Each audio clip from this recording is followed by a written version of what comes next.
तारीख थी 5 जून 2026 की रात की, जब कुछ लोग राजस्थान के कोटा जिले के ऐतिहासिक चंद्रसल गांव के बड़े मठ में दाखिल हुए।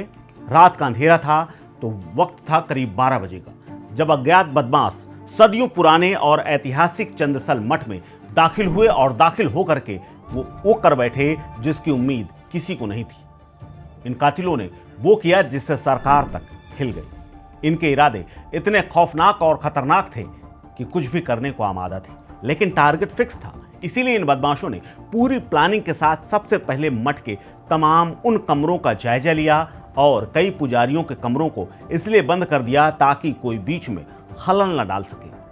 हर दरवाजे पर पहरा बैठा दिया। इसके बाद 3 हमलावर सीधे महंत देवानंद महाराज के कमरे में घुसे, जो उस वक्त सो रहे थे। हमलावरों ने सोते हुए महंत पर चाकुओं से ताबड़तोड़ कई वार किए और उनकी जान ना बचे इसका पूरा इंतजाम कर दिया। यानी जान लेने का उनका पूरा इरादा था। देवानंद चीखते रहे, चिल्लाते रहे, मदद की गुहार लगाते रहे, लेकिन कोई सामने नहीं आया।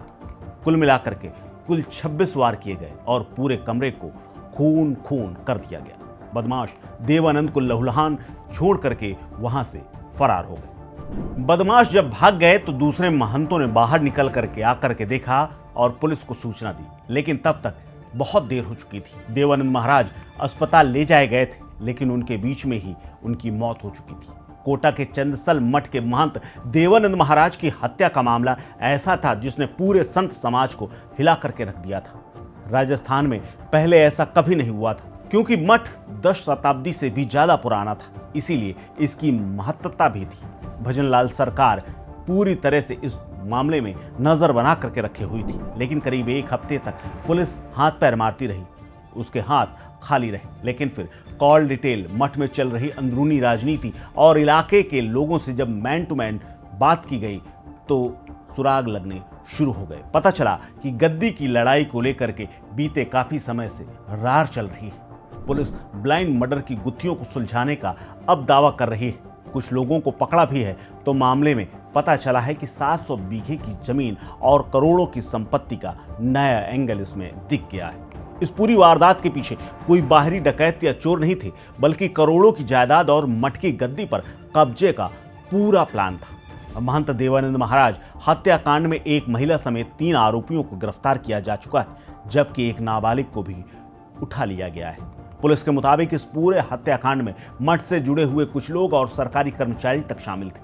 आरोपियों में महावीर परेता, जो कि स्मारक का प्रचारक भी था, वो सरकारी मुलाजिम था और 2 साल बाद रिटायर होने वाला था, लेकिन पैसे की चमक ने उसको अंधा कर दिया था। अब पुलिस ने उसे गिरफ्तार कर लिया है और विभाग ने उसे सस्पेंड कर दिया है। आरोपी महावीर ने महंत देवानंद को मारने के लिए बहुत बड़ी भूमिका निभाई। वारदात से ठीक 4 दिन पहले मुख्य आरोपियों को चंद्रसल मठ बुला करके पूरे मठ को घुमाया, रेकी कराई और बता दिया कि महंत कब उठते हैं, कब बैठते हैं, कब सोते हैं, कब खाना खाते हैं। इस दौरान आरोपियों को महंत देवानंद महाराज की दिनचर्या, मठ के कमरों की स्थिति, सुरक्षा व्यवस्था, आने जाने के रास्तों से जुड़ी हुई तमाम महत्वपूर्ण जानकारी दे दी गई। पुलिस का मानना है कि इसी जानकारी के आधार पर पूरी वारदात को अंजाम दिया गया। अब इस पूरे मामले में हत्याकांड का मास्टरमाइंड सामने आया है। यह मास्टरमाइंड एक वकील है। पुलिस ने इस घटनाक्रम का सनसनीखेज खुलासा किया है। पूरे ब्लाइंड मर्डर का मास्टरमाइंड वकील संतोष राय बताया जा रहा है। संतोष राय दरअसल महंत के विरोधी गुट के ट्रस्ट से जुड़ा हुआ सदस्य है और देवस्थान विभाग में महंत देवानंद महाराज के ट्रस्ट के खिलाफ लगातार आपत्तियां दर्ज करा रहा था। अब आप जान लीजिए कि हत्या की असली वजह क्या है।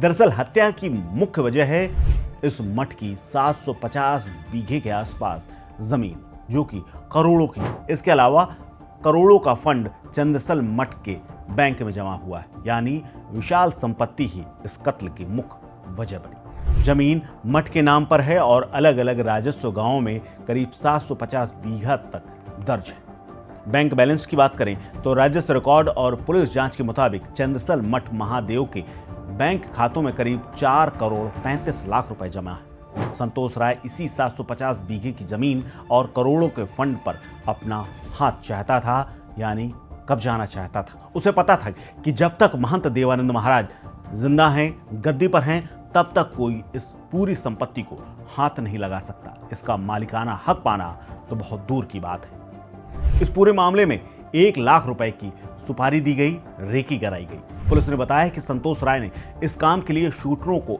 1 लाख रुपए की सुपारी दी थी। हालांकि शूटरों ने सिर्फ चाकू का इस्तेमाल किया और 26 घाव दिए। चूंकि वकील संतोष राय मठ की हर व्यवस्था से और कोनों कोने से अच्छी तरीके से वाकिफ था, इसीलिए उसने वारदात से 3-4 दिन पहले ही फाड़ी के लड़कों को हायर किया। दिन के उजाले में ले जाकर के मठ की रेकी कराई।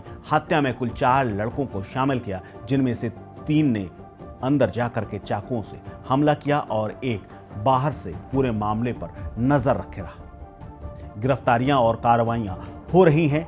कोटा पुलिस ने कार्रवाई करते हुए मुख्य साजिशकर्ता वकील संतोष कुमार राय और मुख्य हमलावरों में से पुष्पेंद्र, जिसकी उम्र मात्र 20 साल है, उसे भी गिरफ्तार किया है। इसके अलावा मामले के एक अन्य मुख्य आरोपी आदित्य वर्मा की पत्नी को भी पुलिस ने हिरासत में लिया है, जिसने हत्या के तमाम सबूतों को नष्ट करने में मदद की थी, क्योंकि पुलिस को उन तमाम औजारों को बरामद करने के लिए जंगल तक की खाक छाननी पड़ी।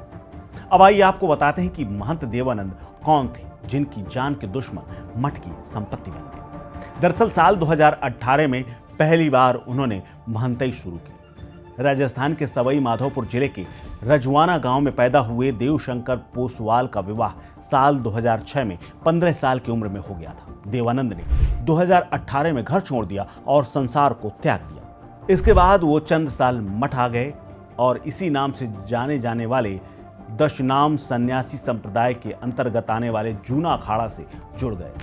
हालांकि ये जमीन का विवाद भी काफी पुराना है। साल 2024 में ये विवाद तब बढ़ गया जब देवानंद ने मंदिर की विवाद भूमि पर अपनी सत्ता मजबूत करनी शुरू कर दी। इस पूरे विवाद के केंद्र में मंदिर की 345 बीघा जमीन थी, जिसका इतिहास 50 साल से भी पुराना है। जब तत्कालीन महंत शरवण बन मंदिर की 500 बीघा जमीन बेचने के फैसले के बाद ग्रामीणों ने 1998 में कानूनी लड़ाई लड़ करके 345 बीघा जमीन वापस पाने का मुकदमा कर दिया। इसके बाद 2003 में एक सरकारी ट्रस्ट पंजीकृत हुआ, जिससे नियंत्रण महंत के हाथ से निकल गया। साल 2016 में कोर्ट ने इस संपत्ति को मठ परिवार का बता दिया, लेकिन अंतिम फैसले तक एक रिसीवर नियुक्त कर दिया। इस मामले में कोर्ट ने फैसला सुनाया था कि 345 बीघा में से 270 बीघा, जो कि कृषि भूमि है, जिसकी हर साल तहसीलदार द्वारा नीलामी फसल की जाती है, उससे मिला हुआ धन बैंक के खाते में जमा कर दिया जाता है। ये फैसला लिया गया था, लेकिन धीरे धीरे ये राशि अब तक 4 करोड़ रुपए में तब्दील हो चुकी है, यानी 4 करोड़ का धन इस जमीन की उपज से आ चुका है और यही सबसे बड़ी विवाद और हत्या की वजह बना है। आज हम सबके बीच में देवानंद महंत नहीं है, लेकिन पूरे प्रदेश में इस हत्याकांड की चर्चा हो रही है। इस हत्याकांड को लेकर के आप क्या सोचते हैं? शेयर कीजिए अपनी राय, अपना ओपिनियन हमारे साथ। आप देख रहे हैं स्टेट मिरर।